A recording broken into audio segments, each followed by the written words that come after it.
Abrams plus the Democratic Labour Party in the same Christchurch East, it would not have yielded the victory. So if at any point in time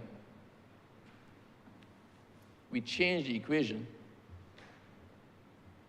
then it was not what you presented to the voter to give you the equals of victory. Now, why is that important? This legislation, this anti-defection provision in the Constitution, is not about stopping people from crossing the floor. You are free to cross the floor. It is your right, freedom of association, you are free to cross the floor. But what it says is, we must respect the integrity of the process, we must respect the dignity of the vote, and we must respect the will of the people as articulated through the election results. So if anybody, for whatever reason, wishes to cross the floor, then please go ahead.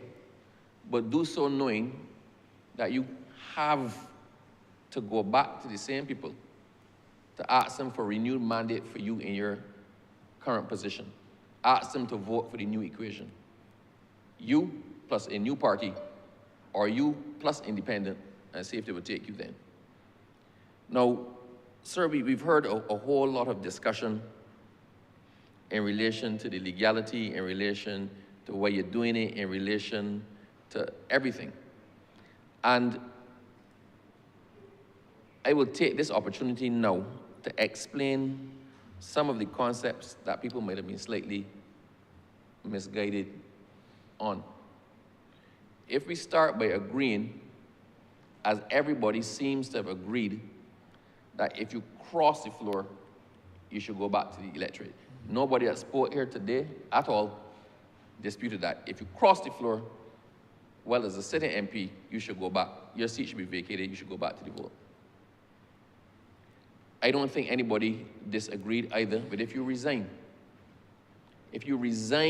from the party, you should go back and seek a fresh mandate.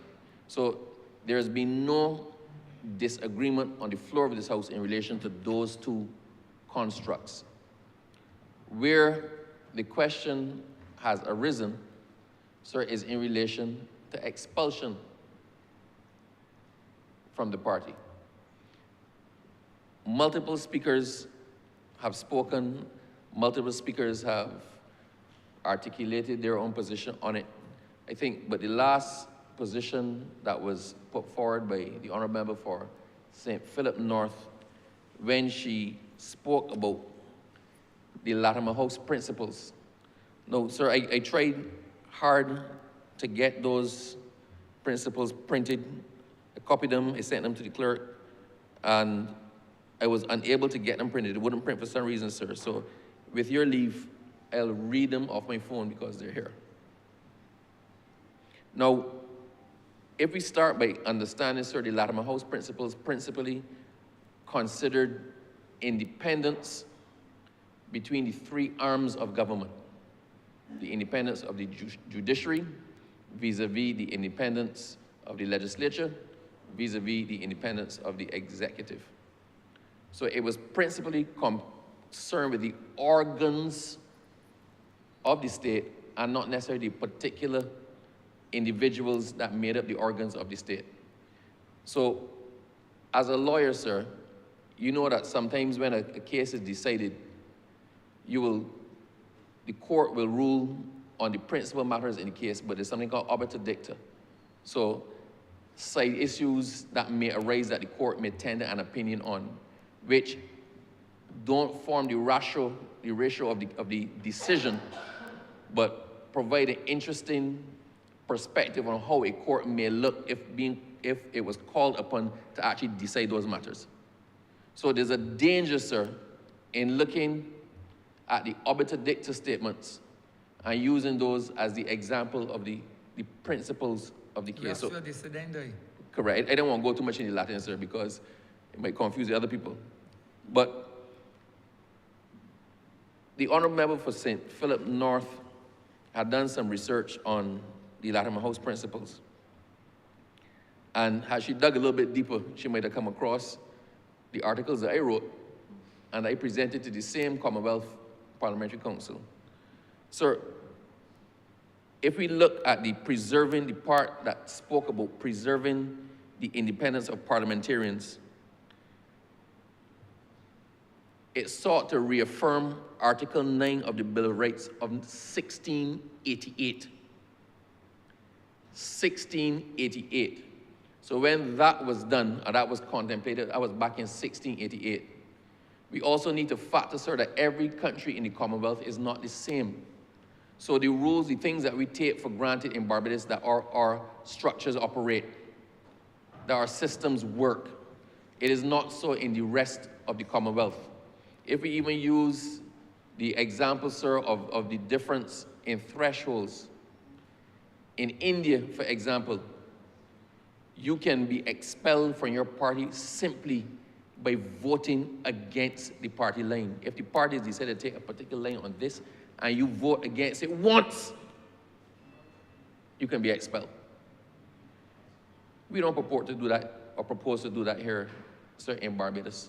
So in the same way that we don't hold to that simple principle, the ratio, the philosophy or the thoughts that informed this comment was a broad-based approach to the governance in relation to the entire Commonwealth, including places where there's a lot of corruption and there was need to make those adjustments. No, I'll just read it, sir, because there's a point to be made in reading it.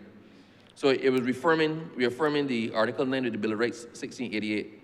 And this article provides that the freedom of speech and debates of proceedings in Parliament ought not to be impeached or questioned in any court or placed out of Parliament. And bear in mind, sir, this is so old that freedom is spelled F-R-E-E-D-O-M-E, and Parliament is P-A-R-L-Y-E-M-E-N-T. So that should show you exactly how far back this came from.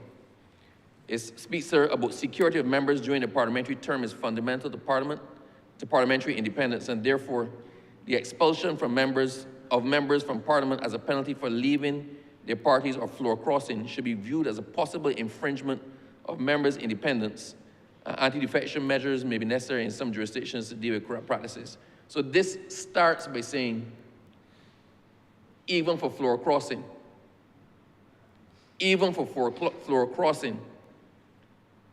if you penalize the person by vacating the seat, it may be seen as an infringement on their parliamentary rights. Sir, it says laws allowing for the recall of members during the elected term should be viewed with caution as potential threats to the independence of members, and the cessation of membership of a political party itself should not lead to the loss of a member's seat. So this is pretty much suggesting that there should be no action taken at all for members who are expelled, members who are recalled, or members who cross the floor. So we can't have it both ways. You can't pick and say that out of this, in the Latimer House principles, we choose to accept that floor crossing should go back, should lead to vacation of the seat, but cessation of membership in a political party should not. That is the danger, sir, in taking things out of the context in which they were meant. Now, if I get to another thing, sir, I have heard over and over it being said that the Constitution does not recognize political parties. And it was also asked by the Honourable Member for St. Philip North, why did we do this by way of a constitutional amendment as opposed to doing legislation specifically dealing with crossing the floor and whatnot? Sir, when you're looking to do legislative amendments or you're looking to change a regime or change a structure, you try to find the easiest way to do it.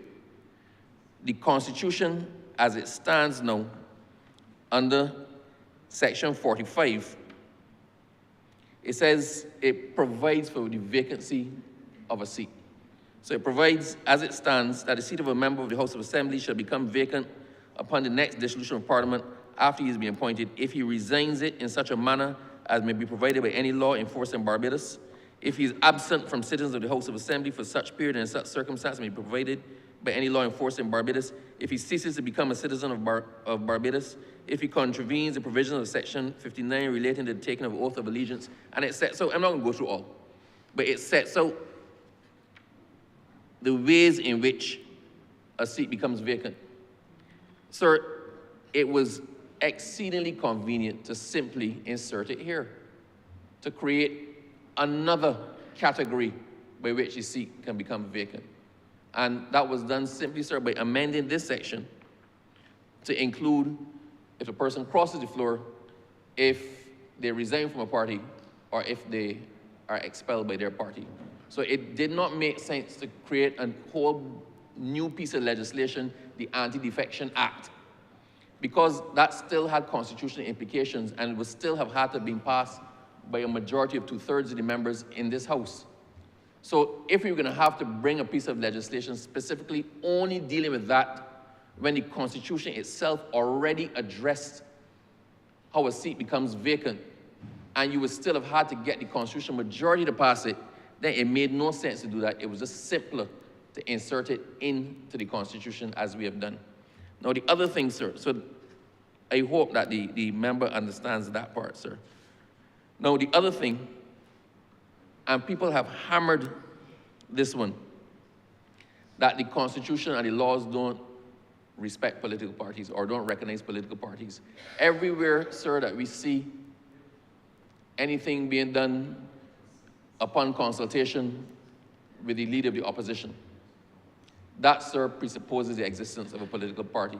The composition of the Senate, sir, when the Senate is composed, it is 7 members who are appointed by the Prime Minister. 12 members appointed by the Prime Minister, 7 members appointed by the President, so independent members, and 2 members appointed by the President on consultation with the leader of the opposition. Now that, once again, presupposes that there's an opposition party. But if we go from there to specifics, because the law likes specifics, sir, under Section 21 of the Constitution of Barbados, I read, with your permission, except with his own consent, no person shall be hindered in the enjoyment of his freedom of assembly and association, that is to say, his right to assemble freely and associate with other persons, and in particular to form or belong to political parties, or to form or belong to trade unions or other associations for the protection of interests. The Constitution specifically recognizes political parties and your right to freedom of association to join or to form political parties. So I do not agree at all with anybody who says that persons are elected in their own right and there's no recognition under the laws of Barbados of political parties. I read this again, sir, because this has been a pillar for the persons who are opposing this piece of legislation. And I wonder, sir, if some of the people who are opposing bother to pick up the Constitution and actually look for the relevant section and read it, because it wasn't that hard to find, sir. It was only Section 21 of a whole lot of other sections. I read it again, sir. Except with his own consent, no person shall be hindered in the enjoyment of his freedom of assembly and association. That is to say, his right to assemble freely and associate with other persons, and in particular, to form or belong to political parties, or to form or belong to trade unions or other associations for the protection of his interests. So with respect to spelling out political parties, the Honourable Member for St. Thomas ably dealt with that initially, and he said it would be invidious, sir, to refer specifically to political parties, because you then limit the parties which are recognized by law to those which are mentioned in the Constitution. This recognizes generally the right of association to belong to and to form political parties. So we go now. Every single one of us, every single one of the members who are here today, sir, wrote to the Barbados Labour Party or communicated with the Barbados Labour Party indicating their intention to run as a candidate for the Barbados Labour Party. In some constituencies, sir, there was more than one person, and a number of people indicated their intention.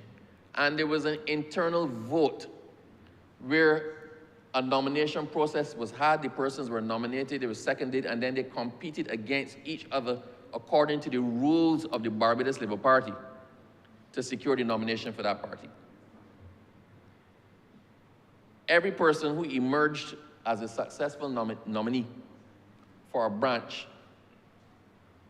then had to be approved by the National Council of the Barbados Labour Party.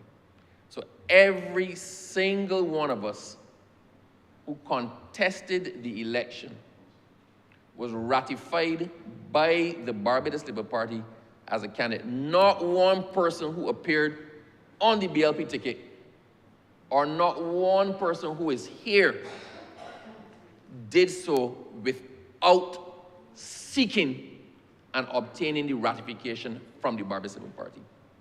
It is invidious, sir, having gone through that process, where you came to the party through its rules, you applied under its rules, you got approval according to its processes, and then you signed the covenant, signed the manifesto as one of the candidates, saying this is our oath to the people of Barbados, this is our solemn covenant to the people of Barbados, to then come and say afterwards that the fact of your election as a Barbados Labour Party candidate should not carry weight if you decide to cross the floor, because you were elected in your own name and the ballot box, the ballot did not have Barbados Labour Party on it. I know, sir, in the canvassing, as I introduced myself to new voters, because by now, the people who were there before know who I am. I said, I am Wilfred Abrams, the Barbados Labour Party candidate for Christchurch East, and I'm asking for your support. When we did canvassing, sir, on behalf of other MPs, we went into their constituency, and I said, I am Wilfred Abrams from the Barbados Labour Party, seeking your support for our candidate X or our candidate Y. Not X or Y by themselves. I identify myself as part of the parliamentary, of the party unit, and canvass the support for the person as the representative of the party into the next election. So it's about fairness. Every single one of us did it. Every single one of us at some point in our speech said, vote for the Barbados Labour Party, vote for me. Vote for leadership, vote for me. I heard an innovative ending that I copied, and I said, if you don't vote for party, and you don't vote for individuals, vote for Barbados. If you vote for party, vote for the Barbados Labour Party. If you vote for individuals, please vote for me. There is no confusion by anybody who went in to place that X as to who they were actually voting for and what collision of circumstances they were voting for. They were voting, go back to the equation, X plus Y equals victory. William Duguid, Christchurch plus Christchurch West equals victory for Barbados Labour Party. Colin Jordan plus St. Peter equals victory for the Barbados Labour Party. Sonia Brown plus St. Philip North equals victory for the Barbados Labour Party. When you look at the rationale for anti-defection legislation, the anti-defection legislation is never stated as being to stop persons from crossing the floor, right? It's not stated as being to stop persons from crossing the floor. It is usually stated that it preserves the democratic process, it preserves integrity of the process, it ensures political stability, it respects the electoral mandate. All these things are above the individual and even above the party.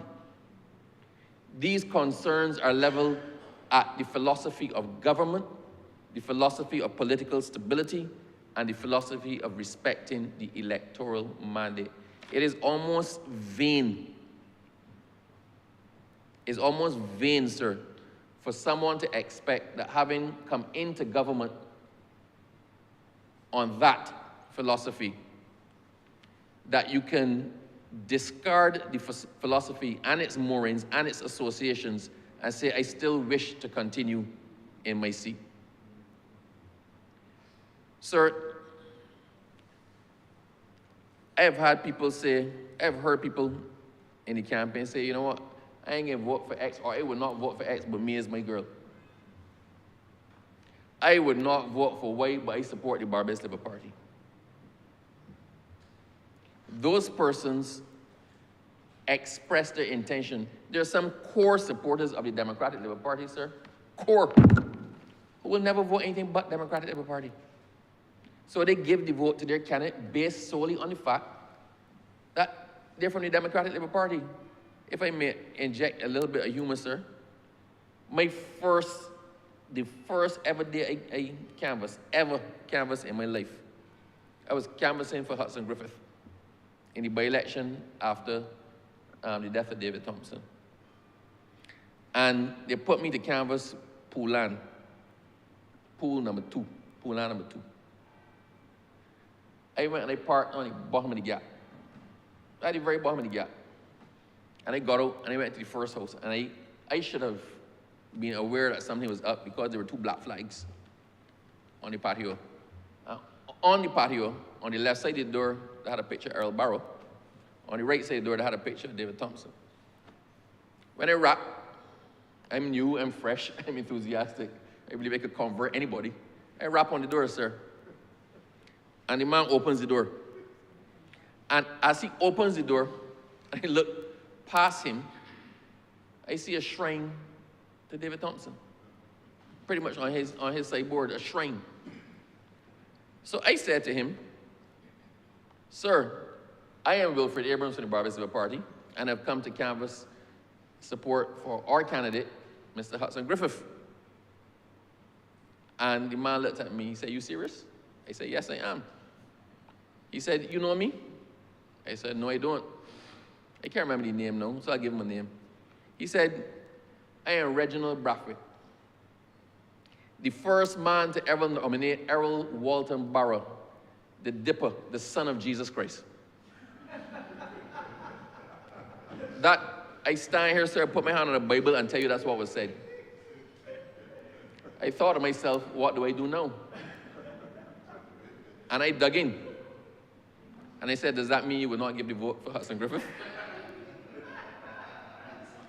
Sir, to say, the man said, and these are the words, if the DLP ran a dog out here, I will vote for it. And I said, sir, is there anything you can do to change your mind? At which point, he obviously got tired of me, and he washed me off in curse. I've never been cursed so bad. It was a proper St. John cursing, with some words that came from St. John. The man washed me off, and as I walked up the gap, figuring I wasted my time there, I walked to the next house. He walked behind me, and he proceeded to curse me every time I knocked on the door. So I then called back to the branch office and said, okay, I had a wall here. Can you all send me someplace else? I went to try my luck elsewhere. But the point I'm making is that man didn't want to hear nothing about our candidate because he was voting for the DLP. No matter who ran there, that person was getting in and getting his vote, and almost the votes are all up there based on the fact that they were from the Democratic Labour Party. Equally, sir, we got some hardcore ones in the BLP. They got BLP people who, if you go by the house, they will wash you off and curse too. So we cannot ignore the fact that a section of Barbados, hardcore down the line, will cast their vote for the party. If some of the MPs are good, if some of the MPs are engaging, if they go to community activities, if they go to church, if what, they get some personal votes. People vote for you because they like you. They vote for you because they like you. But I have not yet, and I don't fool myself, I don't take my personal votes to carry me across the line. Cannot do it. I count my personal votes plus the votes for the party. The votes for the party quite frankly, outweigh my personal votes by a good set. But I do my best, as do the rest of us. So, if we look at the legislation, this is simply honoring the intention of the voters who put their X. Barbadians vote for leadership. If we use the example of the previous leader of the opposition, the previous leader of the opposition, sir, ran, I won't talk about his misadventures before, but he ran successfully on a Barbados Labour Party ticket in 2018. And he came back and ran successfully on a Barbados Labour Party ticket in 2022. Having run successfully on the Barbados Labour Party ticket, he sought to change sides. He crossed the floor literally in the crossing the floor sense. He went and sat on the other side and took the position as a leader of the opposition, having joined the Democratic Labour Party. We all heard the public comments. Almost everybody said he should go back to the electorate. There was no voice that was not self-serving from that side that was defending the crossing of the floor in those circumstances. I would hazard a bet that if he had contested the last election back in the same Christchurch South, he would have lost. And I think he understands that he would have lost, which is why he sought his fortunes elsewhere. He sought his fortunes in what should have been the safest seat for a Democratic Labour Party candidate. I don't think any leader of the Democratic Labour Party ever lost his seat in St. John. So he went to the safest possible seat and sought to get the mandate from the people there, and was unsuccessful.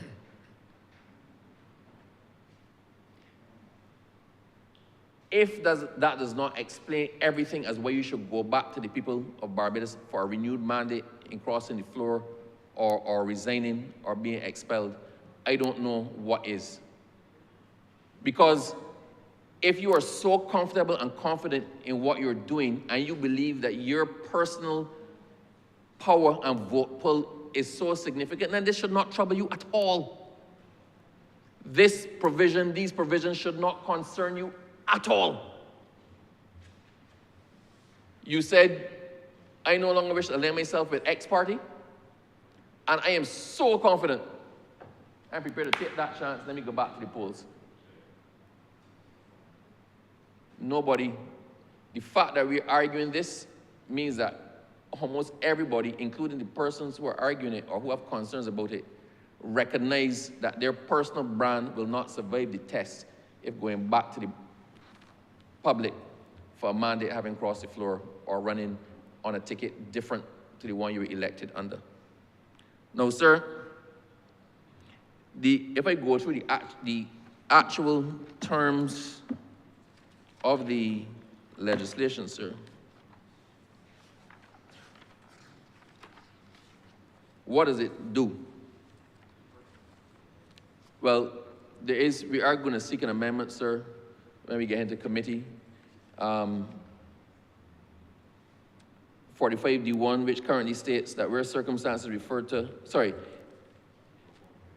in inserting into section 45 the additional categories that will cause the vacation of the seat, we insert, if he, the person, having been a candidate of a political party and elected to the House as candidate of that political party, resigns from that political party, is expelled by that party, or crosses the floor. So I think that's clear, and I've already explained why we're going with all three. We also amending the section, sir, 45D. So vacation of the seat where the member resigns, is expelled, or crosses the floor. Where the circumstances referred to in section 45(1)H arise, that's what I just read. The leader, it currently says the leader in the House of the party as a candidate of which the member was elected, but that is going to be the leader of parliamentary business of the party as a candidate of which the member was elected, shall inform the speaker in writing of those circumstances. So the leader will say, this person has crossed the floor. Mr. Speaker, I wish you to make a declaration in that respect. The leader will say, this person has resigned from the party. Mr. Speaker, I wish you to make a declaration in that respect. The leader will say, Mr. Speaker, this person has been expelled from the party. I wish you to make a declaration in that respect. And you, sir, at the very next sitting of the House, after being so informed, shall make a declaration that the member has resigned from or has been expelled by the party or has crossed the floor, as the case may be. Now, sir, if the member has crossed the floor, straight away, the seat is vacated. If the members cross the floor, straight away, the seat is vacated and we go to a by-election. Where the declaration is that the person has been resigned or been expelled from the party, then that person has 14 days within which to contest the declaration that they've been expelled from or resigned from the party, sir. If they do not contest it, they're deemed to have accepted it and the seat is vacated again. Where, sir, within that 14-day period, that grace period, the member does file in a court of law proceedings to challenge the declaration of the expulsion or the declaration of resignation, sir, then he doesn't vacate the seat. He loses his right of audience. So while the proceedings are pending, he cannot appear in the House and speak from his seat. But in all other respects, until the court rules on it, he continues as the elected member for that seat. That changes only on the decision of the court in that respect. If the court decides that he should not have been expelled or he actually did not resign, then he retakes his seat in the House. If the court upholds the fact that he has been expelled or he has resigned, then the seat is vacated and we go to the by-election, sir. I'm trying to explain this carefully so that people listening can actually picture it and understand where we're going, sir. And that basically is it. That basically is the substance of what we're saying. So if you, the member, are contesting your resignation, and somebody did ask me, why would they contest a resignation? So a resignation can be explicit or it can be implied. So if I write a resignation that is saying I resign from this political party, then it's clear. If, sir, I have made utterances or said things or implied that I had resigned, I can challenge and say, but I did not actually resign. If I have been expelled, I can challenge my expulsion. Now, there was a suggestion, sir, that the legislation should have in it that the person is expelled following due process, et cetera, et cetera. But, sir, the Constitution assumes that due process is followed. So on a breach of any constitutional right, one of the first things you look at is the due process. Was everything that was done, done? In the case of an expulsion, was the person heard? Were they given a chance to answer the charges? Were they given a chance to represent themselves, sufficient time to prepare the defense, whatnot, whatnot?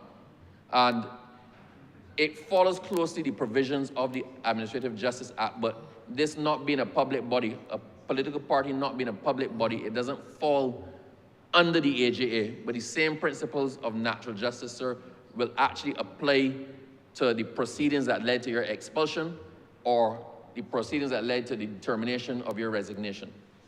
So the other thing as well is that person's question, if the court takes such a long time, then there should be a need for a certificate of urgency in there or something to make the court operate faster. But it is generally known, sir, that constitutional provisions are always certified as urgent.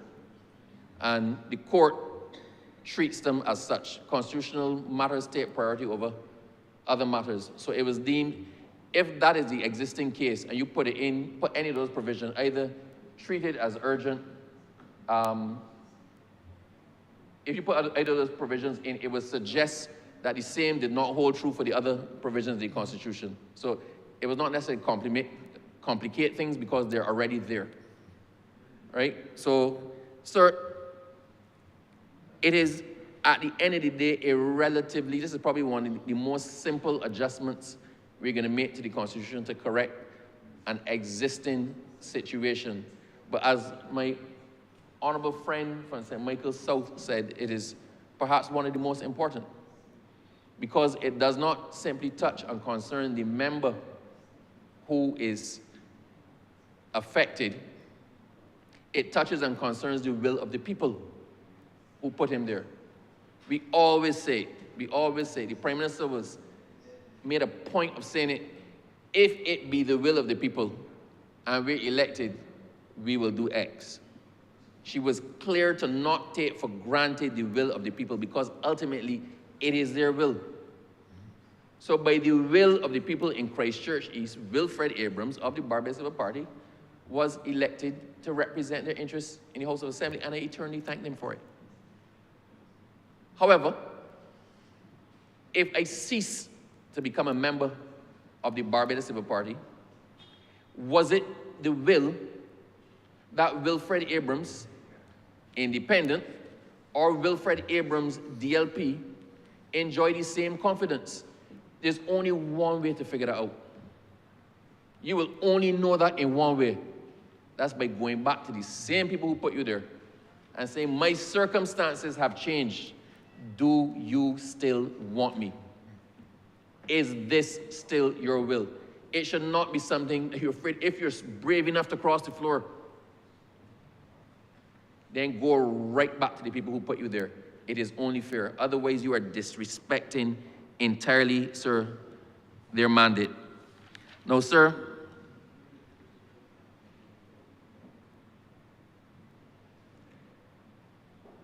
we have to put the voter at the center of the whole process, right? The elections, sir, are about the will of the people and about the will of the individual voter. 1 + 1. For me, sir, I had to get 1 + 1 + 1 to make over 3,000 and something votes. So 3,000 and something individuals voted for me. People didn't vote in blocks. So it wasn't that 10 people, one person went and cast a vote for 10. I had to convince a whole set of people to go there and put the vote. It was not about me. It was about their choice as to who to represent them. In the history of Christchurch East, sir, we've had Sir Richard Cheltenham, who we honored yesterday. We've had Edwin Talma. We've had Dennis Lowe. We've had a whole set of people. Reginald Farley.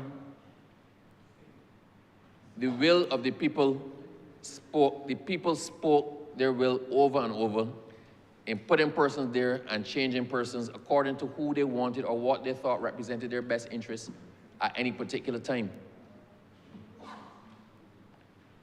If we as the persons entrusted with that seek to change any of the things that we represented as being our ethos, as being our philosophy, as being our platform, then we owe it to the persons who paid for our election with their vote to go back to them and tell them things have changed. In law, sir, there's something called misrepresentation. If I say I will do X, and I say I will do Y, there's a contract, it's a binding contract. And you pay me to do X and to do Y, and I do other than X and Y having accepted your payment, that's misrepresentation. And it can avoid the contract. Our election, sir, is bought by the votes of the people. It is a contractual arrangement. I offer them myself and my platform and my party, and they accept me by virtue of their vote. If I change the terms and conditions of which their vote paid for my election, and I purport to continue, I have misrepresented myself and what I stood for. To avoid that misrepresentation, the only thing you can do is go back and say, the contractual terms have changed. These are the new contractual terms. You're still willing to pay for it? You're still willing to give me the vote? Sir, I hope that I've made it really clear. What I will say as well, sir, and for those who, there has been some concern about the threshold for expulsion. And I went through a number of countries, sir. I looked at India, Bangladesh, Kenya, Malaysia, Pakistan, Maldives, Belize, Fiji, Nigeria, Seychelles, Malawi, Ukraine, and pretty much all of these countries require persons to go back to the polls if they vacate, if they cross the floor, or if they're expelled. And as I said, sir, the threshold for expulsion in some of these countries is so low. It is so low. We encourage, we advocate, we embrace different political positions. I can tell you, sir, that in critical matters, the Prime Minister polls us up to this piece of legislation. We were polled in the parliamentary group. Who's supporting? What are the issues? And where some issues were actually raised, then it was attempted to take those into consideration in the actual wording of the legislation. Persons indicated less than a complete support on this. Nobody's being penalized for it. In the majority of critical matters that come before this chamber, so especially ones that go to select committee, because the party deems that they're so revolutionary or they have such public import that it should not only be decided by the 30 members in this House, but the public of Barbados should get a chance to weigh in before they even get here. We are polled as to our position on the pieces of legislation. And in many instances, when the poll happens and persons tender their opinions, their objections, if they have critical objections to it, then invariably those objections are factored in to the actual legislation that comes here to then go to the people of Barbados.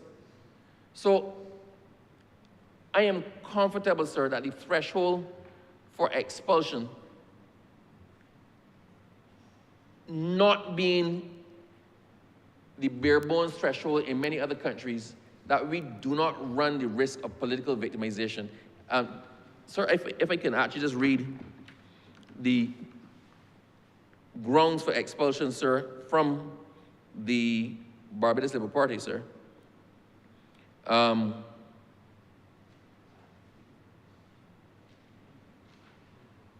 This is probably trying to get things printed, sir. Sir, I'll paraphrase. I can't find it right here immediately. But the grounds are, if you speak on somebody else's platform, if you disparage the party, if you act in a way inimical to the interests of the party, pretty much the same sort of things, sir, any club. You belong to any club. A football club, a cricket club, any club, the lodge, Girl Guides. If you act in such a way as to bring the organization into disrepute, or you so run against the principles of the organization, you get expelled. The fact that you quarrel at the AGM doesn't mean you can get expelled.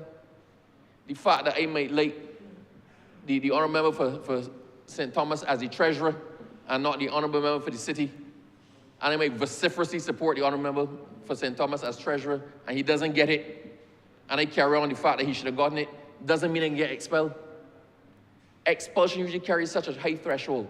And once again, even your expulsion, even in a private organization, your expulsion, you're expected that the rules of natural justice would have applied to your expulsion. So it's not that people get vexed, sir, and we have a cuss out, and then somebody says, you gone.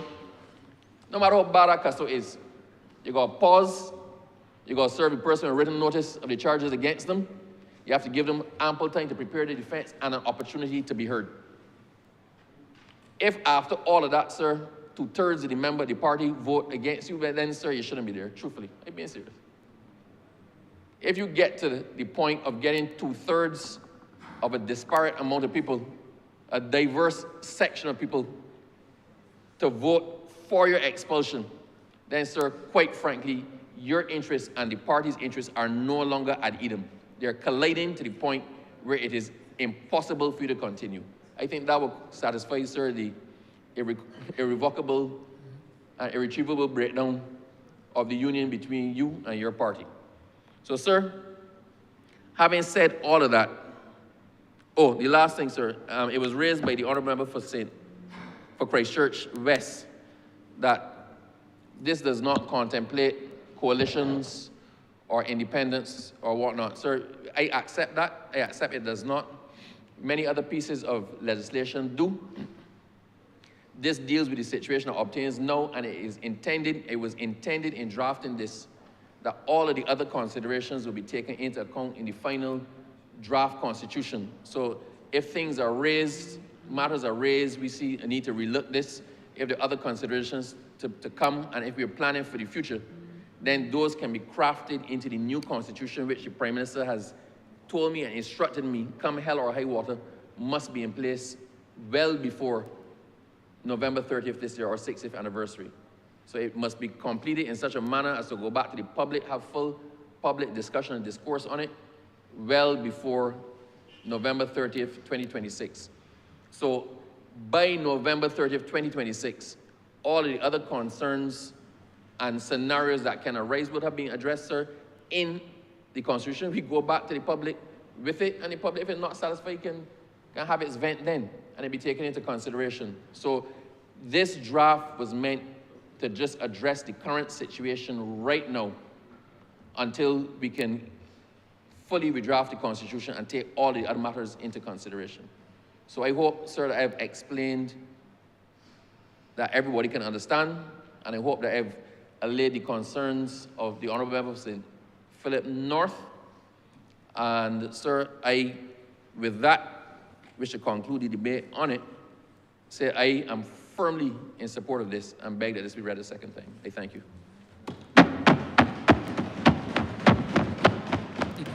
The question is that this bill be read a second time. All those members in favor, please say aye. Aye. Those against, please say no. Methinks the ayes have it.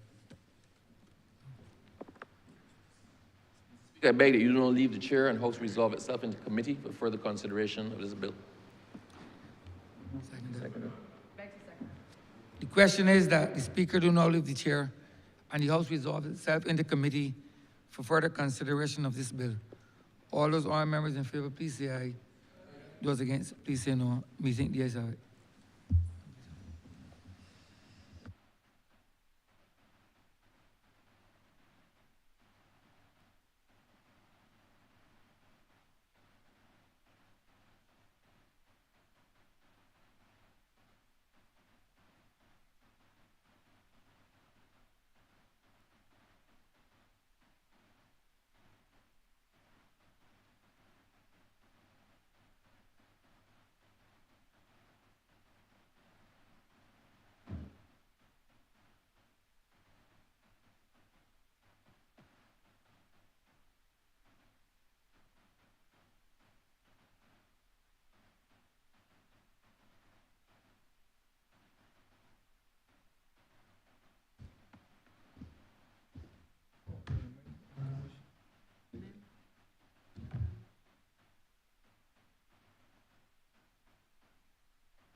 This Honourable House is now in committee.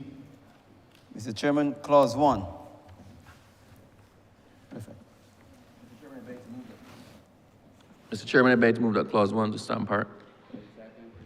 The question is that Clause 1 stand part. All honourable members in favour, say aye. Aye. Honourable members against, say no. Methinks the ayes have it. Clause 2.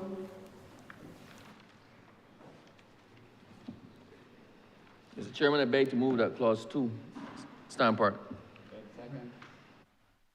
The question is that Clause 2 stand part. All honourable members in favour, say aye. Honourable members against, say no. Methinks the ayes have it. Mr. Chairman, I beg to move an amendment to Clause 3. So 45D1, sir, would now read, where circumstances referred to in section 45(1)H arise, the leader in the House of Parliamentary Business of the party of the candidate who was elected member, and it continues there, but for completeness, I'll read it, shall inform the Speaker in writing of those circumstances, and the Speaker shall, at the sitting of the House, next after he is so informed, make a declaration that the member has resigned from or has been expelled by the party or has crossed the floor, as the case may be.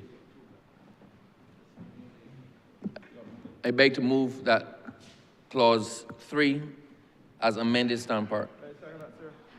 The question is that clause 3 as amended stand part. All honorable members in favor, say aye. Honorable members against, say no. Methinks the ayes have it. Report, sorry. Mr. Chairman, I beg to move that you do not report to His Honor the Speaker the passing of one bill in committee with amendments. The question is that I do not report to His Honor the Speaker the passing of one bill with amendments in committee. All honorable members in favor, say aye. Honorable members against, say no. Methinks the ayes have it.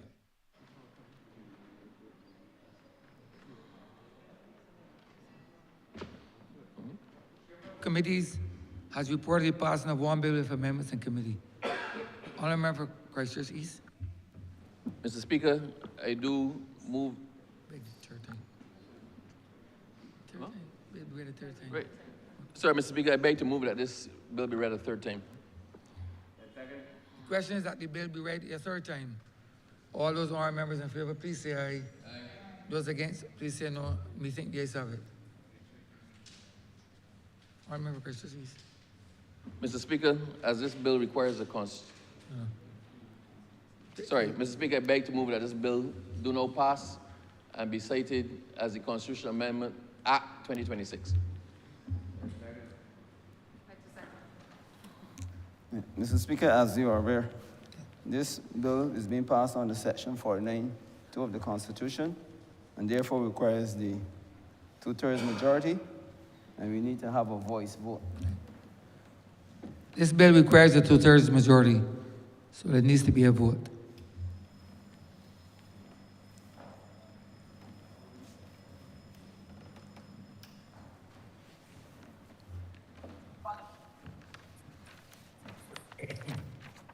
Miss Motley, who is coming in on Zoom. Aye. Ms. Bradshaw. Aye. Mr. Abrams. Aye. Mr. Simmons. Aye. Mr. Humphrey. Aye. Ms. Husbands. Aye. Mr. Weir. Aye. Mr. Ford. Aye. Mr. Ford. Aye. Mr. Griffith. Aye. Mr. Jordan. Aye. Mr. Strawn. Aye. Ms. Cattle. Yes. Ms. Gooden-Edgell. Aye. Mr. Gooden-Edgell, sorry. Aye. Ms. McConney. Aye. Mr. Gibbs. Aye. Mr. Blackman. Aye. Mr. Phillips. Aye. His Honor, Mr. Rowe. Aye. Mr. Sutherland. Aye. Ms. Moore. Aye. Mr. Braffett. Aye. Ms. Trotman. Aye. Mr. Lashley. Aye. Mr. Nichols. Aye. Dr. Monroe Knight. Aye. Mr. Prescott. Aye. Mr. Ishmael. Aye. Dr. Springer. Aye. Dr. Duguid. Aye. Dr. Brown.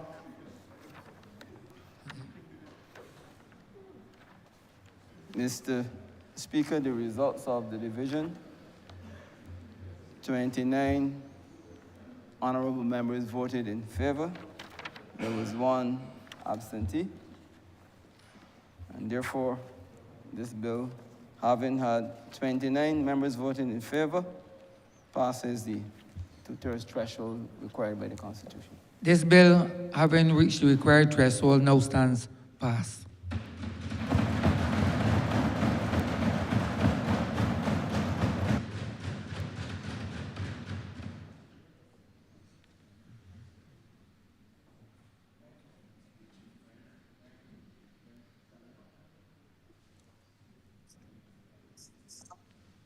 Honourable Leader of Government Business. Thank you, Mr. Speaker. I beg to move the suspension until 7:15. The question is that this honorable chair will be suspended until 7:15 p.m. All those honorable members in favor, please say aye. Those against, please say no. Me think the ayes have it. This honorable chair stands suspended until 7:15 p.m.